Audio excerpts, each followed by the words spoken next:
Penampilannya yang percaya diri menyembunyikan kegugupan yang menggelayuti hatinya saat melangkah memasuki rumah mewah tempatnya akan bekerja. Rumah milik Ibu Karina terletak di kawasan elit.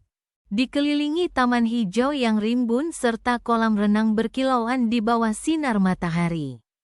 Reza mengagumi keindahan rumah itu. Namun semakin dekat ke dalam, rasa cemasnya kian bertambah. Seorang pelayan rumah tangga yang ramah membawanya ke ruang tamu.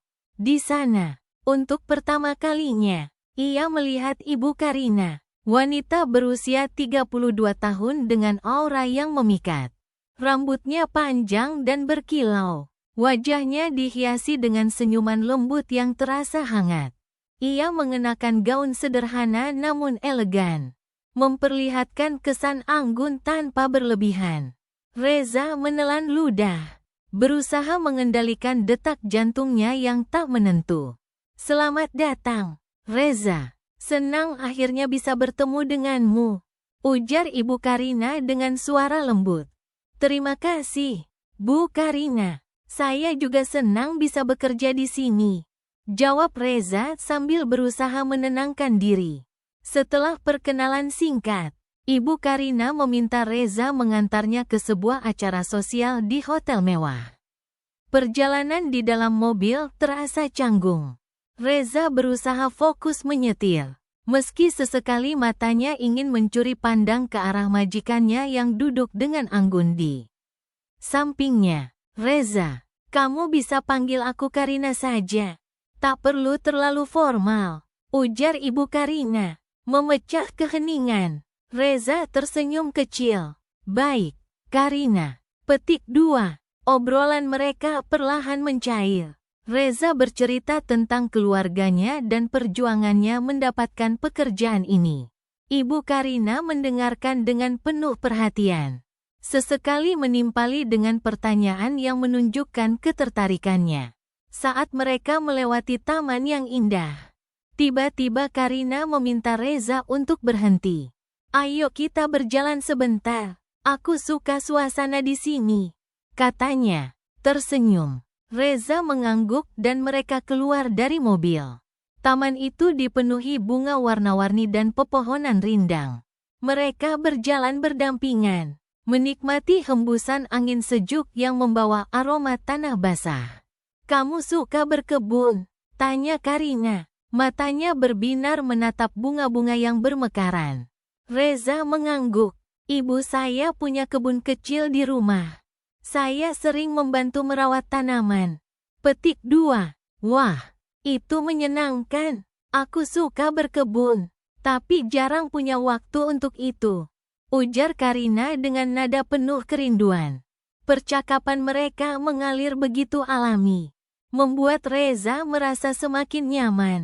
Saat kembali ke mobil dan melanjutkan perjalanan, ada sesuatu yang berbeda, seolah-olah batasan antara majikan dan karyawan perlahan memudar. Di hotel, Reza menunggu di luar sementara Karina menghadiri acara. Dari kejauhan, ia melihat Karina berbincang dengan tamu-tamu lain. Senyumnya yang menawan membuat Reza semakin terpesona. Ketika acara selesai, Karina kembali ke mobil dengan wajah cerah. "Terima kasih sudah menunggu, Reza. Kamu tahu, aku merasa nyaman berbicara denganmu," katanya dengan tulus. Reza tersenyum. "Saya juga merasa nyaman, Karina." Petik 2. Hari demi hari berlalu, dan hubungan mereka semakin akrab.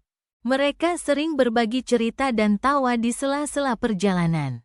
Namun, di balik semua itu, Reza menyadari bahwa perasaannya mulai tumbuh. Ia mencoba menahannya, takut jika perasaan itu hanya akan membawa luka di kemudian hari. Suatu sore, setelah sebuah pertemuan bisnis, Karina meminta Reza berhenti di sebuah kafe kecil.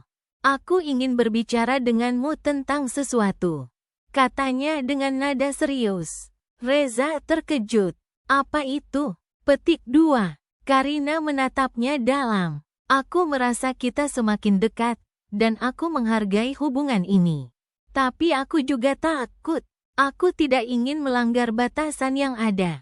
Petik 2. Jantung Reza berdegup kencang. Ia tahu bahwa perasaan mereka saling mengikat. Tetapi ada risiko besar jika mereka melangkah lebih jauh. Aku merasakan hal yang sama, kata Reza akhirnya. Tapi aku juga ingin menjaga hubungan ini tetap indah, tanpa harus menyakiti siapapun. Petik 2. Mereka saling menatap dalam diam, seolah-olah memahami isi hati satu sama lain tanpa perlu banyak kata. Beberapa minggu berlalu, dan hubungan mereka semakin dalam. Mereka mulai menghabiskan waktu di luar pekerjaan, melakukan hal-hal kecil bersama seperti berjalan-jalan di taman atau menikmati secangkir kopi di sore hari. Setiap momen yang mereka lalui terasa begitu berarti. Suatu malam, setelah mengantar Karina pulang, mereka duduk di teras rumah. Langit bertabur bintang, angin bertiup lembut membawa aroma malam yang menenangkan. Reza, suara Karina pelan. Aku merasa tenang bersamamu, seolah-olah aku tidak sendirian lagi. Petik 2. Reza menatapnya lembut. Aku selalu ada di sini, Karina, jika kamu butuh seseorang untuk mendengar. Petik 2. Karina tersenyum, lalu mengalihkan pandangan ke langit. Malam itu, tanpa banyak kata, mereka saling memahami lebih dari sebelumnya. Hari demi hari berlalu, dan hubungan mereka semakin dalam. Namun, tantangan mulai muncul. Perbedaan status sosial mereka menjadi bayang-bayang yang tak bisa dihindari. Bagaimana jika orang-orang tahu tentang kita? Tanya Reza suatu malam saat mereka berjalan-jalan di taman. Karina menatapnya dengan yakin. Aku tidak peduli. Cinta tidak mengenal batasan. Kita hanya perlu saling mendukung. Petik 2. Mendengar itu, Reza merasa keyakinannya semakin kuat. Ia tidak ingin kehilangan Karina, dan ia siap menghadapi segala rintangan demi menjaga perasaan ini. Beberapa bulan kemudian, Karina menatap Reza dengan mata berbinar. Aku ingin kita membuat komitmen satu sama lain. Aku ingin kita berjuang bersama. Petik 2. Reza menggenggam tangannya dengan erat. Aku berjanji akan selalu ada untukmu, apapun yang terjadi. Petik 2. Dengan hati yang penuh keyakinan, mereka melangkah menuju masa depan yang tak pasti, tetapi penuh dengan harapan dan cinta yang tulus.